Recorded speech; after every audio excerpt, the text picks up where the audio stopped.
Assalamualaikum warahmatullahi wabarakatuh. Alhamdulillah, puji syukur kepada Allah Subhanahu wa Ta'ala, Sang Pemilik kehidupan ini. Dengan rahmat dan kasih sayangnya kita masih diberikan umur dan kesehatan, sehingga kita dapat beraktivitas seperti biasanya. Semoga umur yang diberikan oleh Sang Pemilik kehidupan ini dapat kita gunakan dengan sebaik-baiknya. Begitu juga sholawat dan salam kepada junjungan kita, buah hati Aminah putra Abdullah, yaitu Nabi akhir zaman, Muhammad Sallallahu Alaihi Wasallam, karena syafaatnya lah yang sangat kita harapkan mulai dari alam dunia ini hingga di hari penghisapan nanti. Dengan demikian itulah ada baiknya kita mengenali lebih jelas tentang pribadinya dan keluarganya, begitu pula dengan perjalanan hidupnya. Para ulama membahasakannya dengan sirah nabawiyah. Bila kita mengenalinya dan mengetahui lebih banyak tentangnya, rasa cinta kita kepada beliau semakin hari semakin bertambah. Dengan rasa cinta itulah, harapannya kita lebih mudah menjalankan apa yang diperintahkan Allah kepada kita hambanya dan menjalankan sunnah Rasulnya. Dalam video kali ini kita mulai dari mengenali silsilah dan keturunan beliau.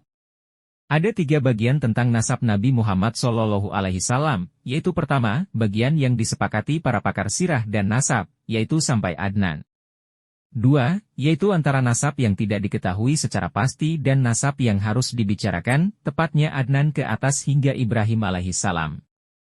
3. Bagian yang sama sekali tidak kita ragukan bahwa di dalamnya ada hal-hal yang tidak benar, yaitu Ibrahim ke atas, hingga Adam. Bagian pertama Muhammad bin Abdullah bin Abdul Muthalib yang namanya Syaibah bin Hashim, yang namanya Amru bin Abdul Manaf, yang namanya Al-Magirah bin Qusay, yang namanya Said bin Kilab, bin Murrah bin Ka'ab bin Luaye, bin Galib, bin Fihr yang berjuluk Quraisy, yang menjadi cikal bakal nama kabilah, bin Malik, bin An-Nadr yang namanya Kais, bin Kinanah, bin Huzaimah, bin Mudrikah, yang namanya Amir, bin Ilyas, bin Mudar, bin Nizar, bin Ma'ed, bin Adnan. Untuk mempersingkat waktu bagian kedua dan ketiga kita skip. Karena isinya adalah nama-nama orang yang tidak kita kenal.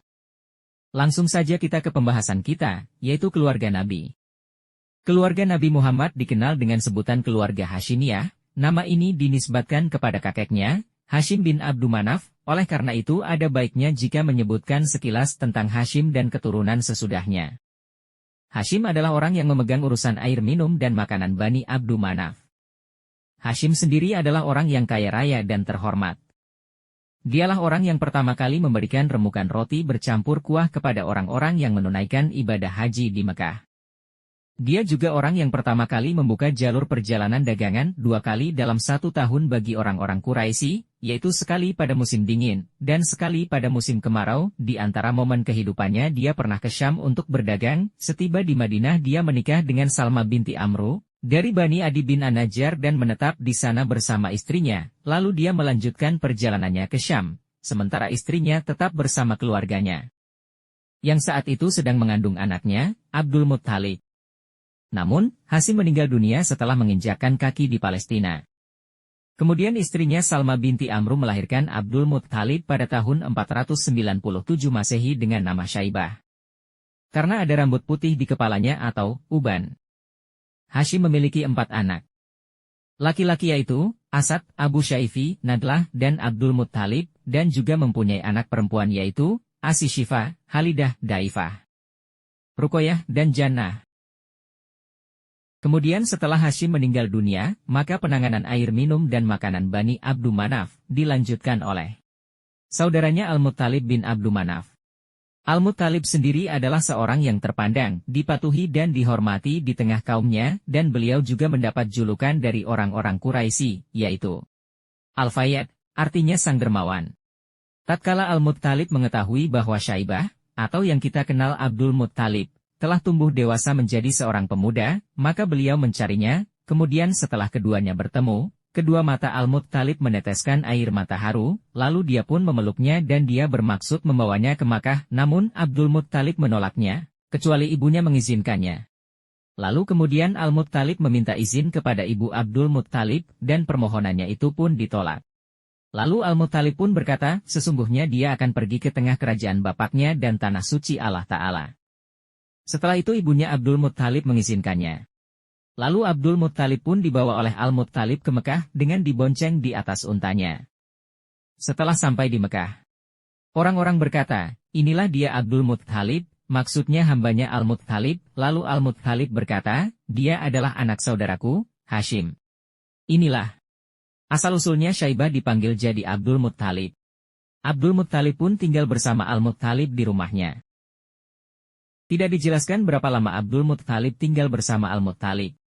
Singkat cerita Al-Muttalib meninggal dunia di Yaman. Maka Abdul Muttalib menggantikan kedudukan Al-Muttalib. Dia pun hidup di tengah kaumnya dan memimpin mereka seperti yang dilakukan oleh bapak-bapaknya terdahulu. Abdul Muttalib mendapat kedudukan yang tinggi dan dicintai oleh kaumnya, melebihi pemimpin-pemimpin sebelumnya. Akan tetapi, Naufal adik bapak Abdul Muttalib, atau pamannya sendiri mengklaim sebagian wilayah kekuasaannya, hingga Abdul Muttalib pun marah kepada pamannya itu, dan dia pun menemui beberapa pimpinan kaum Quraisy meminta dukungan untuk menghadapi Naufal pamannya, namun para pemimpin Quraisy berkata, kami tidak ingin mencampuri urusanmu antara dirimu bersama pamanmu.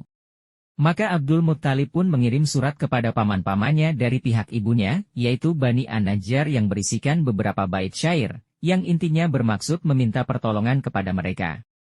Maka salah seorang pamannya yaitu Abu Sa'id bin Adi merespon suratnya dengan membawa 80 pasukan berkuda, lalu singgah di pinggiran Mekah, kemudian Abdul Muttalib menemui mereka di sana, dan berkata, mari singgah ke rumahku, wahai pamanku. Pamannya pun berkata, tidak, demi Allah kecuali kami bertemu dengan Naufal. Bagaimana kisah selanjutnya?